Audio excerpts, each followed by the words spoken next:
Hello hey guys, আসসালামু আলাইকুম ওয়া রাহমাতুল্লাহ। কেমন আছেন সবাই? আশা করছি অনেক অনেক ভালো আছেন। বন্ধুরা, সবাইকে আরেকবার আমন্ত্রণ জানাচ্ছি চ্যানেলের ব্র্যান্ড নিউ আরও একটি ভিডিওতে।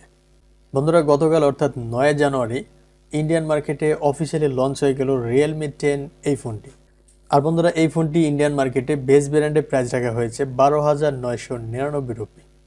সো বন্ধুরা, আজকের এই ভিডিওতে আমরা কথা বলবো এই ফোনটি বাংলাদেশ মার্কেটে আপনারা কবে নাগাদ পেয়ে যাবেন এবং কেমন প্রাইস পয়েন্টে বাংলাদেশ মার্কেটে লঞ্চ হবে, এর সম্পূর্ণ A to Z আলোচনা করবো আজকের এই ভিডিওতে।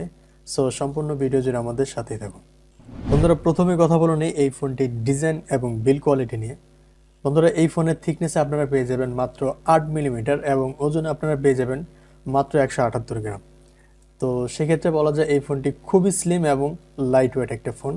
আর এই ফোনটি খুবই হ্যান্ডলি, আপনারা হ্যান্ড ফিলে খুব ভালোভাবেই ফোনটি ইউজ করতে পারবেন। বন্ধুরা, এই ফোনটি ফ্রেম এবং ব্যাক প্যানেল সম্পূর্ণ প্লাস্টিক বিল্ডের। আর বন্ধুরা, এই ফোনটি আপনারা দুইটি কালার ভেরিয়েন্টে পেয়ে যাবেন, একটা হচ্ছে হোয়াইট আর একটা হচ্ছে ব্লু কালার। আর বন্ধুরা, এই ফোনের সেফটি এবং সিকিউরিটি সিস্টেম হিসেবে আপনারা পেয়ে যাবেন সাইড মাউন্টেন ফিঙ্গারপ্রিন্ট সেন্সর। আর এই ফোনে আপনারা 3.5 মিলিমিটার হেডফোন জ্যাক পোর্টও পেয়ে যাবেন। আর ইউএসবিতে পেয়ে যাবেন ইউএসবি টাইপ সি 2.0 পোর্ট। বন্ধুরা, বরাবরের মতো আপনারা এই ফোনে দুটি সিম কার্ড ইউজ করতে পারবেন, আর দুটি সিম কার্ডের সাথে একটা এইচডি কার্ড ইউজ করতে পারবেন। আর এইচডি কার্ড এবং সিম কার্ড একসাথে ইউজ করার জন্য রয়েছে একটি সিম কার্ড স্লট। সো বন্ধুরা, এই ছিল ফোনটির মোটামুটি ডিজাইন এবং বিল্ড কোয়ালিটি। সো বন্ধুরা, এই পর্যায়ে কথা বলে নেব ফোনটির ডিসপ্লে প্রসঙ্গে। বন্ধুরা, এই ফোনের ডিসপ্লেতে আপনারা 6.4 ইঞ্চির একটি সুপার অ্যামোলেড প্যানেল পেয়ে যাবেন। আর বন্ধুরা, এই প্যানেলটি হবে 90 হার্জ রিফ্রেশ রেট যুক্ত একটি প্যানেল। আর বন্ধুরা, এই ফোনের ডিসপ্লেতে আপনারা 1000 নিটস পিক ব্রাইটনেস পেয়ে যাবেন। আর যে কারণে আপনারা সরাসরি রোদের আলোতে খুব ইজিলি ইউজ করতে পারবেন, কোনো ধরনের ব্রাইটনেসে ঘাটতি পাবেন না। আর বন্ধুরা, এই ডিসপ্লের ডেন্সিটিতে আপনারা পেয়ে যাবেন 411 পিপিআই ডেন্সিটি। আর রেজুলেশন হিসেবে আপনারা পেয়ে যাবেন 1080x2400 পিক্সেল। আর এই প্যানেলটি এইচডি প্লাস হলেও এর কালার কোয়ালিটি কিন্তু অনেক ভালো পাবেন। সো সেক্ষেত্রে আপনারা যে কোনো কন্টেন্ট প্লে করলে কোনো ধরনের ব্রাইটনেস অথবা শার্পনেসের ঘাটতি পাবেন না। আর বন্ধুরা, সর্বোপরি এই ফোনের ডিসপ্লে প্রোটেকশন করার জন্য রয়েছে কর্নিং গরিলা গ্লাস 5। সো বন্ধুরা, এই ছিল ফোনটির মোটামুটি ডিসপ্লে প্রসঙ্গে আলোচনা। সো এবার কথা বলবো ফোনটির সফটওয়্যার এবং পারফরমেন্স নিয়ে।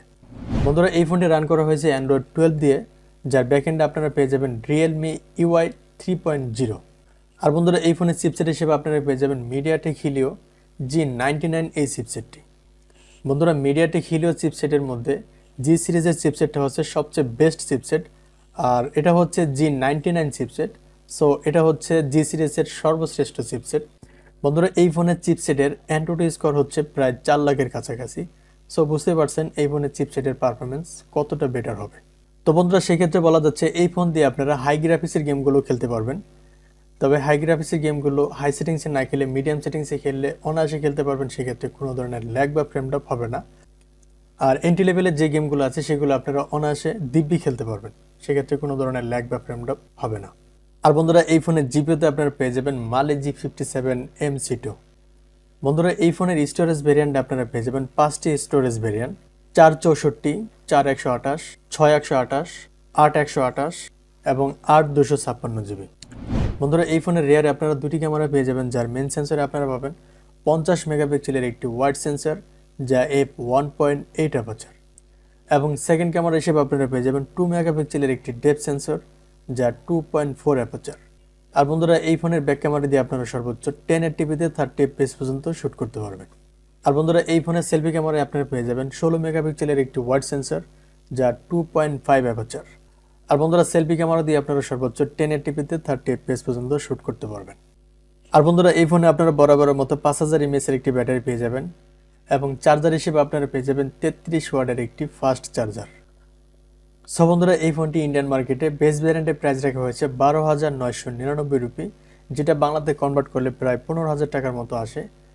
তবে এই ফোনটি যখন বাংলাদেশে লঞ্চ হবে সেক্ষেত্রে আপনারা 15,000 টাকার মধ্যে পাবেন না, সেক্ষেত্রে ধারণা করা হচ্ছে এই ফোনটি 18,000 টাকার মধ্যে আপনারা পেয়ে যেতে পারেন। সো 18,000 টাকা বাজেটের মধ্যে এই ফোনের স্পেসিফিকেশন এবং ডিজাইন, বিল্ড কোয়ালিটি সব কিছু মিলিয়ে এই ফোনটি আপনার জন্য ভ্যালু ফর মানি ডিভাইস হবে। বন্ধুরা, একটা ফোনের বেস্ট কোয়ালিটির মধ্যে পড়ে হচ্ছে একটা চিপসেট এবং ক্যামেরা সেকশন। সো এই দুইটা সেকশন এই ফোনে যথেষ্ট পরিমাণে ভালো রয়েছে। আর প্রাইস সেকশনে আপনারা মাত্র 18,000 টাকার মধ্যে ইনশাল্লাহ পেয়ে যাবেন।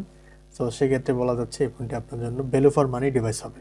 সো বন্ধুরা, আজকের ভিডিও এই পর্যন্ত, দেখা হবে পরবর্তী কোনো ভিডিওতে। সে পর্যন্ত ভালো থাকবেন, আর বন্ধুরা, ভিডিওটি যদি ভালো লাগে অবশ্যই একটি লাইক করুন, আর চ্যানেলে নতুন হয়ে থাকলে চ্যানেলটি অবশ্যই সাবস্ক্রাইব করে পাশে থাকে বেল আইকনটি বাজিয়ে দিন। আর বন্ধুরা, যারা অলরেডি সাবস্ক্রাইব করেছেন তাদেরকে অসংখ্য ধন্যবাদ। আসসালামু আলাইকুম রহমতুল্লাহ। আল্লাহ হাফেজ।